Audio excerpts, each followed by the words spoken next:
name? Tamim, mashallah. From Uganda. Let's say Allahu Akbar. Inshallah, these are the leaders of tomorrow. Let's say Amen. Amen. And the other, inshallah. So they are going to recite the Quran for us. And upon that, we are also expecting many people. They are still coming. We have a lot of distinguished personalities that they are going to present this program, inshallah.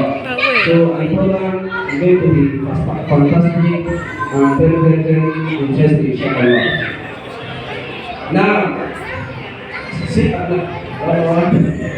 يا قبل قليل أنا حاولت في دعوة أحد الآباء ليقوم بدعاء الاستفتاء كما قلت آنفا.